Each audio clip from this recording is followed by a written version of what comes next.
크게 보면 두 가지죠. 하나는 이제 복지 정책이 있고 네. 하나는 조세 정책이 있는데 한국의 조세 정책은 이상하게 양쪽 당 다 건드릴 생각이 없어요. 그렇죠. 그 윤석열 정부처럼 정권 잡으면 끼케야 무슨 뭐 소득세 1, 2% 낮추고 뭐 법인세 1, 2% 낮추고 뭐 그게 다야. 네. 대단한 뭐 무슨 텍스를 뭐 어떻게 하자라는 얘기도 안 해요. 왜냐하면 워낙 우리나라의 전체적인 그 현대 국가를 운영하는 것에 비하면 텍스, 그러니까 조세율이 워낙 낮기 낮죠. 때문에 네. 더 낮추자고 할 거리가 없어. 네. 그렇죠? 네. 그러니까 내가 보기에는 저당이 항상 내가 보기에는 딜레마라고 봐요.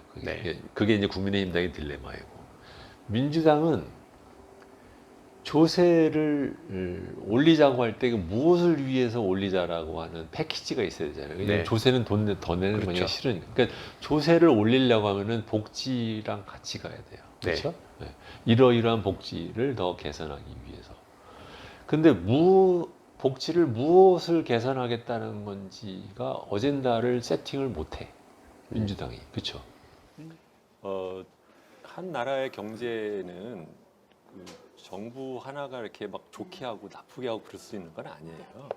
훨씬 더 그렇게 생각하면 뭐 경제 활동을 하고 모든 사람들은 뭐 넉넉고 있는 건 아니잖아요. 그러니까 굉장히 많은 영향이 외부 영향, 내부적인 영향 뭐 여러 가지가 겹쳐 있는데 근데 이제 우리가 경제에 대해서 얘기를 할 때는 사실은 경제에 대해서 말하는 건지 경제 정책의 성과에 대해서 말하는 건지 분리를 할 필요가 있다고 봐요. 경제 성장률 하나만을 갖고 그러니까는 그 정부가 잘했다 못했다 말하는 것도 적절하지가 않고 마찬가지로 경제 정책이라고 하면은 우리가 구체적으로 경제 정책을 무엇을 했고 그것에 따른 성과는 어떻다고 보느냐는 쪽으로 얘기를 하는 것이 좋을 수도 있는데 그래서 우리가 조금 좀 분간할 필요가 있다. 그렇지만 그러니까 제가 이제 예를 들어서 제 아까 그 글에 대한 SNS 글이요. 인용을 하신 것은 저는 경제에 대해서 말을 하는 것이 아니라 경제 정책의 방향과 실제적인 성과에 대해서 말하는 거였다. 그렇게 보시면 되겠습니다. 김영삼 정권은 사실은 이제 그 선진 경제로 가기 위한 여러 가지 그 숙제를 안 하다가 안 하는 것 플러스 오히려 이제 그 당시에 엄청나게 대출을 늘렸거든요. 그래서 이제 신용 팽창에 의한 호황을 누리다가 이제 한 대 이제 쥐어 맞은 정부고. 그 맞아 빚잔치 하다가 망했다 그런 뜻이죠. 쉬운 말로. 네. 그 어려운 과정에서 들어온 김대중 정부는 그 정도면 뭐 상당히 잘 한 거죠. 그 정도면. 근데 이제 후반기에 가서 이제 부동산 버블의 씨앗을 뿌리고 나가는 바람에 그걸 또 노무현 정권이 뒤집어 썼죠.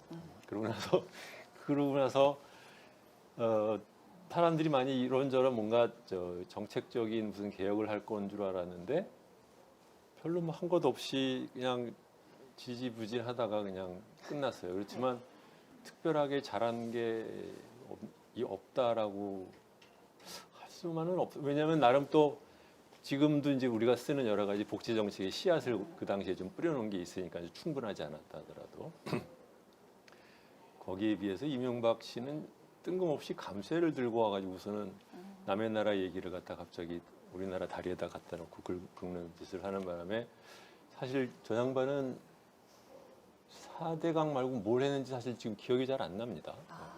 여러분들도 어떠신지 모르겠는데. 나름 또 경제 대통령이라고 뽑힌 분이시잖아요. 건설 회사 사장이지 경제 대통령이라고 하는 게 이제 우파 포퓰리즘에서 조중동이 하던 소리를 이제 넘어간 거고요. 박근혜 정부도 사실 조세 쪽에서 조금 테크니컬리 조정을 좀 한 거 말고는 한 게 정말 없는 정부예요. 그러니까 어떻게 보면은 잃어버린 경제 정책만으로 치면 사실은 잃어버린 10년은 이명박 5년, 박근혜 4년, 9년에 해당되지 않나. 그 당시에 구조적인 정책적인 개혁을 이룬 것이 거의 없으니까요. 큰 그림으로 말하면 현대 경제는 를 운영하는 그 두 가지 주체가 있어요. 하나는 국가가 있고 하나는 시장이 있는 거예요. 이 국가가 그러면은 경제에 어떤 그 역할을 하느냐는 크게 보면 또 둘로 나눠요. 하나는 그 나라가 생산하는 자원의 얼마만큼 자기가 차지를 해서 운영하는 데 차지를 하느냐. 그게 하나 있고, 그게 이제 소위 말해 조세 부담률 뭐 이런 식으로 가는 게 있고, 또 한편으로는 규제를 통해서 행위 자체에 대해서 그 말하자면 간섭을 하는 게 있는 거예요. 박 교수님 말씀은 주로 어느 쪽을 말씀을 드리면, 두 번째, 행동을 하는 데에 대한 규제는 한국이 굉장히 강한 나라이고, 지금 유 이사장 말씀하신 것은 자원을 차지하는 비중에서는 우리나라가 굉장히 낮은 나라다. 이 두 가지가 사실은 상충하는 얘기가 아니라는 것이, 왜냐하면 한국은 자원을 차지하는 비중, 가져가는 비중은 굉장히 낮은 것에 비해서 실제적인 운영에 대한 규제는 굉장히 강한 나라예요. 그렇기 때문에 이 두 분의 얘기가 약간 엇갈리는 것처럼 들릴 수 있다. 굵직하게 이거를 바꿨다라고 내놔야 되는 게 있는 거예요. 네. 그걸 못 만들어. 눈치 보느라고. 왜? 이 사람들은 그냥 당선되는 게 중요하거든. 그러니까 이게 정책을 통해서 그걸 실시해서 그 성과에 의해서 정권을 잡는 생각을 못 해. 네. 그래서 나는 교육과 복지제도, 그 다음에 지금 노인복지도 마찬가지죠. 지금 나는 좋게 말하면 한심하기 짝이 없는 게, 지금 민주당에서 기초연금을 전 노인한테 뭐 한다 뭐 또 이러잖아요. 네. 다.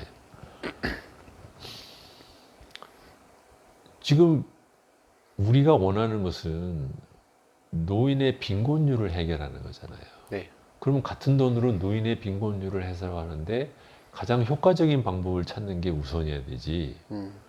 지금 그게 지금 이미 빈곤하지 않은 사람한테 30만 원, 40만 원 더 주는 게 나 같은 사람한테 주는 게 무슨 의미가 있어요. 지금 70% 주는 것도 너무 많이 주는 거라고 나는 생각해요. 그러니까 네. 정말 노인 복지에 대해서 생각이 있는 당이라고 하면 대상자를 50%, 30%로 낮추고 대신에 그 돈을 더 많이 주는 걸로, 똑같은 돈을 더 올리는 걸로 가야 되지. 그러니까 현존하는 사회 문제를 좀 획기적으로 바꿔볼 생각을 양당하지 모두 하지 않은 이 메커니즘, 이거 참 깝깝하게 짝이 없어서, 나는 여러분들이 한다고 하면 적어도 그러니까 선진국에서 일반적인 복지 체제를 보면은 거의 모든 나라가 다 갖고 있는 게 있어요. 네. 그거 내가 보기에 한두 가지만 제대로 하는 것으로도 충분히 우리나라한테 의미가 있는 큰 변화를 이룰 수 있다고 생각을 하는데, 글쎄 그건 여러분들이 그럴 생각이 있는지 잘 모르지만 그런 걸 해야 된다고 생각을 해요. 이게 여전히 우리나라 민주당 정권이 보면 정권 초기에 학자들의 그 이상론 같은 소리로 벌써 앞으로 나갔다가 좀 안 되면 이것도 이게 아닌가 봐요 하고 있는데, 그다음에 관료한테 의존해가지고서는 그냥 현상 유지하다 끝내버리는 이것을 또 다시 하는 거 아닌가라는 그 걱정을 많이 했는데, 지금 봐가지고는 그대로 가는 것 같아요. 두 번째로는 뭐라 했냐, 중산층에 대한 증세는 없을 거다라고 얘기했어요. 이건 대선 전부터 한 얘기예요. 그런데 중산층에 대한 증세를 안 하면서 복지를 늘릴 수 있는 방법은 없어요. 유일한 방법은 대규모 재정 적자를 내는 겁니다. 근데 막상 그 2017년, 18년 예산을 보더라도 거기에 걸맞을 만한 그렇다고 적극적인 재정 정책을 썼느냐? 그것도 아닌 거예요. 그러면 서로 전체적인 틀이 안 맞는 겁니다. 그래서 제가 말씀드리는 게 뭐냐면, 부동산, 가계부채 이 두 가지가 사실은 우리나라가 전체적으로 경기가 꺾어지는 큰 영향을 줘요. 왜냐하면 이제 GDP 대비해서 부채가 많기 때문에 새로 투자라든가 아니면 소비를 갖다 늘리기 어려운 부분이 있단 말이죠. 이것은 그래서 단순하게 국민들의 민생 말고도 전체적인 경제 활력을 다시 살리는 데서도 이걸 피하고 갈 수 있는 방법은 없는데, 그렇게 중요한 것들은 쏙 빼먹고 뭐 정규직, 비정규직으로 정규직을 갖다 뭐 바꿔준다고, 그것도 뭐 공공부문만 하면 무슨 소용이 있어요. 대부분의 비정규직은 민간 부분에 있는데 그거 물어보니까 뭐 마중물이래. 이게 무슨 마중물을 뭐 어떻게 한다는 거야. 말도 안 되는 말장난을 하고선 지나갔어요. 최저임금도 마찬가지입니다. 처음에 기세 좋게 2번 올리더니 갑자기 썩 꼬리를 말고 있는데 뭐 2.몇% 말고서는 또뭐쏙또 미안합니다 말하고서는 이렇게 되면 이제 국민들이 네. 지금 못한다는 소리 듣게 되는 이유 중에 하나는 그런 거예요. 뭐냐면 뭐 대단하게 할 것처럼 말해놓고 하는 게 별로 없어. 이제는 그러니까는 경제 관련된 관료들 인사를 하면 네. 보수 언론이 됐든 진보 언론이 됐든 심지어는 자기들도 정책 성과를 내도록 노력하겠다. 그 말은 무슨 뜻이냐? 정책 성과가 없었다는 얘기예요. 그러니까 국민들도 느끼는 거죠. 이게 단순하게 뭐 GDP 성장률이 나빠지고 뭐 고용 이런 거시 지표를 갖고 국민들이 생각하는 게 아니라 자기네들이 떠들어 놓고 네. 배달하는 게 없으니까 그러니까 국민들이 이제 실망을 하는 것이죠. 그건 제가 보기에는 이미 네. 거짓이 드러나는 게 한참 된 얘기예요. 왜냐하면 네. 보수처럼 무능한 또 보수가 지난 또 10년 동안은 없었잖아요. 근데 지금 와서 그 소리를 갖다 언제 죽은 돌아간 얘기인데 그 얘기를 다시 꺼내는지 저는 이해가 안 가요. 왜냐하면 저는 이명박 정부의 가장 큰 공헌은 747을 나오고서는 이제 그것이 안 되는 걸 보면서 이게 소위 무슨 뭐 정권 바꾸면 또는 보수 정권이 하면 뭐 경제 성장률이 오른다라는 그 말도 안 되는 그 얘기가 완전히 깨져버리고서 더 이상 국민들이 이제 그 얘기에 대해서는 이제 더 믿지 않는 것 같아요. 그건 지나갔어요. 그렇기 때문에 지금 문재인 정권에 대해서 생각하는 것이 뭐냐면 뭐 무능한 면이 있고 이름에도 불구하고 지지율이 유지되는 큰 이유는 그래도 뭔가 해보려고 하는 과정에서 잘 되지는 않았지만 그래도 좋게 해보려고 하는 사람 같다라는 것에 대해서 대다수의 국민들이 어느 정도 인정을 하기 때문에 아무러나 어렵지만 그래도 잘하지는 못하지만 노력하고 있다. 요 세 가지가 이렇게 섞여서 나오는 결과가 아닌가. 그렇기 때문에 무능론, 뭐 폭망론 이런 것이 먹힐 것 같지도 않고 네. 그래서 이렇게 요번 이슈를 갖다 퍼센티지 말은 하지만 이게 하나의 프레임으로 결정될 적어도 경제 문제 갖고 결정되긴 좀 어렵지 않을까 그런 이제. 생각을 좀 합니다. 민주당은 항상 보수 언론이나 아니면은 그 보수 당으로부터 경제 성장 정책이 없다라는 그 공격을 받아왔어요. 네. 그러면 이제 거꾸로 그러면은 보수당에 그러면 저 경제 성장 정책은 뭐냐고 물어보면 똑같아요. 대기업 투자하고 뭐 기업 뭐 규제 완화하고 그 소리밖에 자기들도 없으면서 지들도 없으면서 이쪽 거고 맨날 먼저 말하자면 이제 선빵 날리는 거죠. 그럼 이 민주당은 또 무능해가지고 또 막고선 얼얼얼거리지 막상 뭘 못 만들어내다가 누군가가 이제 방금 말씀하신 그런 이게 슬쩍 또 묶으면 어떠냐 심정은 이해하나 네.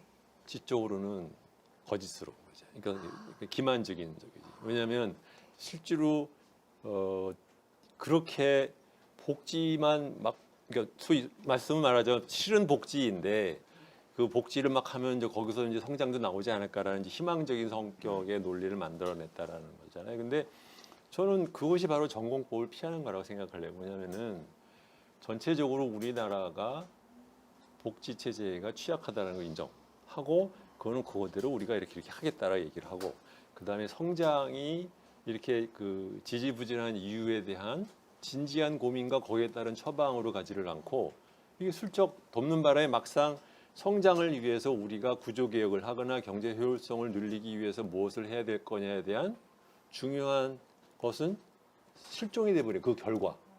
그러다 보니까 지금은 말하자면은 원래는 일타쌍피로 하려고 하다가 이제는 그것 때문에 너 복지도 제대로 안 나오고 성장도 안 나오고 이거 둘 다 맞는 꼴이 돼버리는 거야 이게. 저는 그렇게 봐요.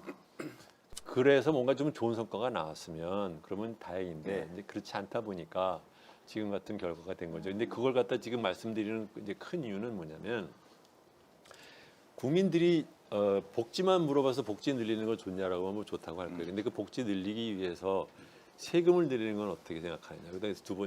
그다음 질문으로는 당신한테 세금을 늘리는 건 어떻게 생각하냐. 이렇게 넘어가면 네. 얘기가 확 달라지거든요. 그러니까 우리 앞부분에 말한 것처럼 서구가 무슨 뭐 GDP 대비 뭐 조세 부담률 높고 이런 것이라는 게 나름 그 정치적인 과정을 통해서 거기에 대한 국민들이 효능감을 느끼고 지지를 해주었기 때문에 거기까지 간 것인데 지금 한국은 고성장기에 계속해서 그 성장을 통해서 나머지 문제를 풀던 그 습관을 사회가 여전히 갖고 있다 보니까 그것을 계속 연연하는 거예요. 근데 연연하다가 이명박 정권, 박근혜 정권을 거치면서 보수 정권이 들어봤자 거기에는 답이 없다라는 걸 이제 국민들이 알았어요.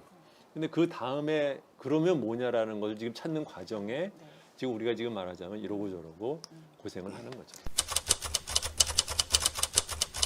그 정치에 이렇게 그 지금 상대적으로 말했을 뿐이지만 상당수의 사람들은 정치에 뭐 중산층 중에도 정치 관심 없는 사람이 많아요. 근데 가장 큰 이유는 내가 참여를 해서 뭔가 달라질 거라는 기대감, 효능감이 없는 것 때문에 서구에서도 지금 투표율이 낮아져 있죠. 우리나라도 더 낮죠.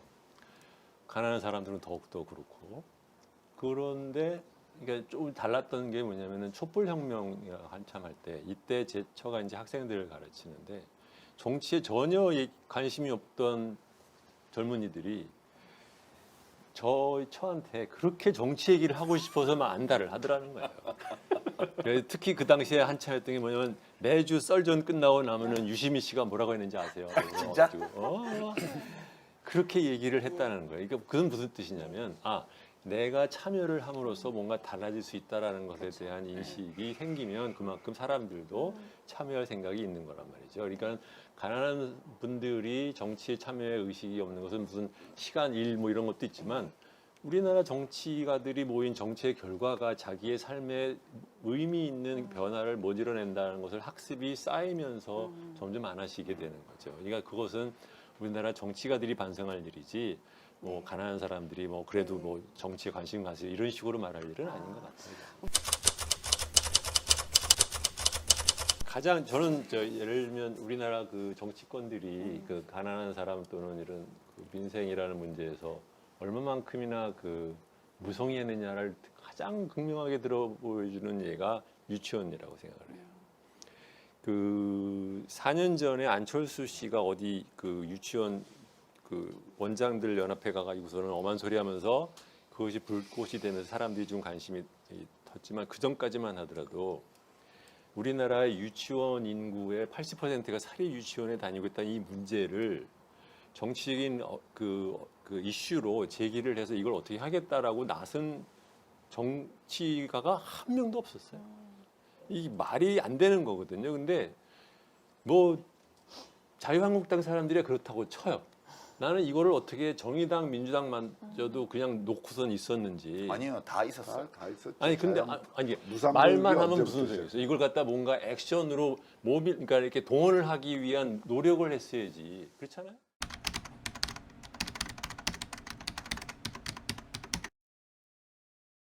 당연히 따라야 되죠. 근데 지금 문재인 정부만 하더라도 주식 양도소득세 그 대상자를 늘리는 거를 도리어 자기네들이 후퇴를 했잖아요. 그러니까 이게 지금 우리나라에서 양도소득세를 내야 되는 주식 양도소득세를 내야 되는 사람이 도대체 몇 명이나 된다고. 그러니까 그런 뭐냐면은 그게 10만이 됐든 20만이 됐든 무조건 표라면 다.